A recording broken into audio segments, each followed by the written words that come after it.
Welcome to Face the State. I'm Ariana Bennett. Thank you for joining us. Northern Nevada is no stranger to major wildfires that scorch our land and smoke up our air, particularly during the hotter months. So are there steps we can take as a community to make our arid home a little more resilient and help it recover from fires that have already burned? Lucas Phipps, a rangeland ecologist with the University of Nevada, Reno, is here with me to talk about that. Lucas, thank you so much for coming on the show. Thank you for having me. All right, what exactly is a rangeland ecologist? Good, fantastic question. Rangelands we tend to think of as working landscapes that can be grazed or utilized for herbivory, pastoralism, these types of environments. In the natural Ranching and farming? Correct. Okay. Yes, exactly. In the natural resource world, we tend to split things into areas that are forested, have trees, or things that don't have forests, have shrubs, and kind of more tend to be used for grazing, ranching, farming, those sort of activities. Okay, so you do no trees. Correct, generally. Though in parts of Nevada we're getting more, or there are trees abundantly as we know. But yeah. So why pick rangelands over forest? That feels like it would be, and maybe I'm wrong, an unpopular choice in this field. For me, they're kind of a neglected part of the landscape that we just don't focus on very much, but a very critically important part of the landscape. So much, this is the dominant land use across Nevada, and so we've got more than 85% public land in the state. And it's a working landscape. Again, this is supporting our communities, supporting the economy of Nevada, and just the natural splendor of the state that we all cherish. So it's a really important part of the landscape, and managing that well is actually quite the science. There's a bit that goes into that. Yeah, it's a lot more than just sagebrush out there. Correct, yes. So that's a very important part of it. Yeah, well, we love our sagebrush, but, or at least I love our sagebrush. I don't know if everyone, if you're allergic to it, maybe not. So then looking at just generalities when it comes to managing the rangeland, what would you say are kind of like the main driving principles here? So one thing that we've kind of experienced through time, there's a lot of legacy effects that have kind of occurred over the last couple hundred years, 150 years, is we're in a landscape that's very fire resilient and fire built.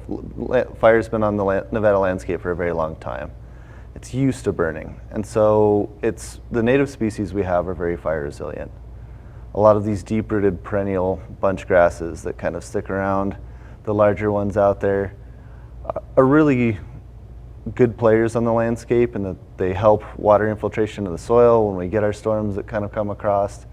They help put carbon and nutrients back into the soil so that when we get those storms and the winter melt, snow melt, we can hold on to that longer. And then they're very nutritious forage as well for all the different wildlife and critters on the landscape. So having abundant perennial grasses is really critical to our ability to respond after wildfires, which the landscape's experienced for time and millennia. Over the last couple hundred years, through fire suppression as well as historic sort of legacy grazing practices and stuff, not today's problem at all. We're actually in the best place we've been in a very long time now. We've seen a reduction in these perennial bunch grasses and an increase in sagebrush, which is very good in some places, but in other places, it cannot allow some of the other species to exist at the same time. So this creates issues, but there's kind of a saying that any fire is a decent opportunity for kind of a fresher start, so it kind of clears the palate, and one of the things we focus on is how do we do this in a way that kind of perpetuates that cycle of being able to respond in a better way for the coming years. It feels like a big ask trying to affect change in such an enormous space. Just speaking from experience, hiking around out there now, you see so much cheatgrass. And I know when you say bunch grasses, you're not talking about the cheatgrass that's invasive, it's not supposed to be there, right? And now, it's pervasive. How do you go about encouraging something like the native bunch grasses, which is good, and not encouraging the species that we don't want? Yeah, so the cheatgrass you're talking about, and some people will call it foxtail, it kind of gets all over in our socks and in our dog's ears, and it's also a grass that dries out very quickly. It's got very shallow roots, and so it doesn't stick around very long. It's very fine, and it tends to burn very quickly. So things like trailer chains dragging along I-80 will quickly set this off, as we've all kind of seen driving around the state. So this is a big issue that we've got. In the absence, once fire burns through, if there's nothing to kind of hold the soil on the site very well, that tends to be the species that's responding very well and has for a long time. This is a problem because it's not got a long life cycle. It enjoys fire. It's not planning on sticking around, so it's hoping to get more fire back into the system and kind of feed that cycle of increased, larger, faster fires, which doesn't allow our sagebrush to really thrive that well and the rest of the plants on the landscape. This puts us in a problem when it's late in the year, like August here, where we just we haven't seen moisture in a long time. Those plants are all pretty dried out and pretty nutrient poor. Yeah.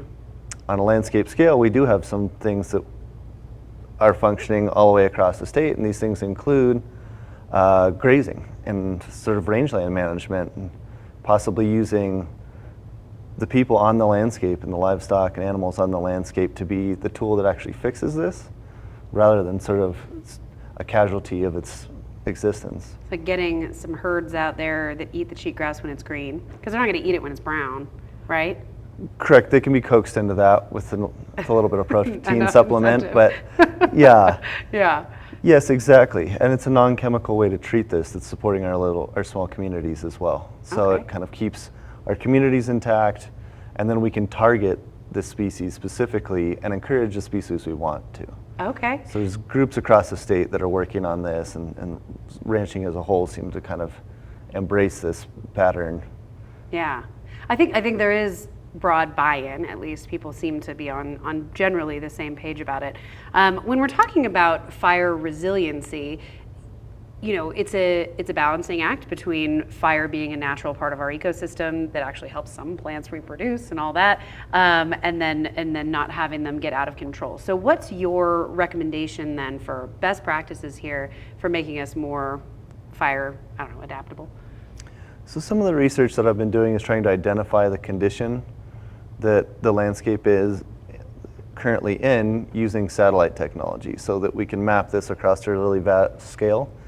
Because the answer to that is, well, it depends. There's not a specific prescription for any given location. In some locations, if we have a lot of cheatgrass, we want to probably reduce that fine fuel and reduce that fire frequency, slow that down a little bit. In other areas, we simply want to protect that habitat. We don't want to see fire move into it and make it worse until maybe we've been able to manage it a little bit differently, or just right now we're not really sure how to do that, so we're going to kind of protect that for a little while. Other landscapes and plant communities you'll get into are really ready for it. So it's a natural driver of plant communities throughout Nevada. It's a natural process.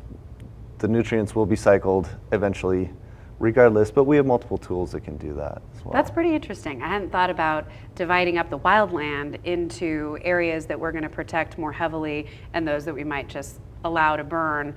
You know, we do that with inhabited areas. So if there's homes, they're going to, more heavily protect those areas than they would open range. But that's an interesting idea. So if you maybe can map out and carve out, okay, this is a protected area. We want to build a fire line that's going to protect that one, and let that one over there burn. Is that kind of what you mean? Correct. Yes, and the Bureau of Land Management in Nevada has done a fantastic job of kind of getting ahead of this, and they have a targeted grazing environmental assessment that's been passed for the last couple of years, where you can go out and use livestock to create effectively fuel breaks and get that seed and kind of plant material off the ground.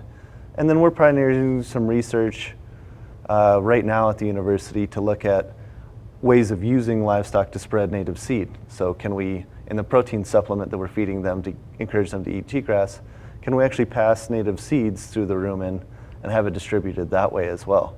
Mm-hmm. So trying to use livestock in the ranching communities as agents of change for the better to restore these landscapes for all of its inhabitants, wildlife and us included. Very cool. So you're now teaching up at the university, teaching within this this area, and I know you've done a ton of field work. Are you going to be taking your students like out into the boonies and studying the desert? Absolutely. Yeah, I think that's really critical, is not kind of getting ourselves too far away from actually having our hands and feet in the soil and on the plant communities. When you get out there, you see things different, and working with the people in Nevada is really critical.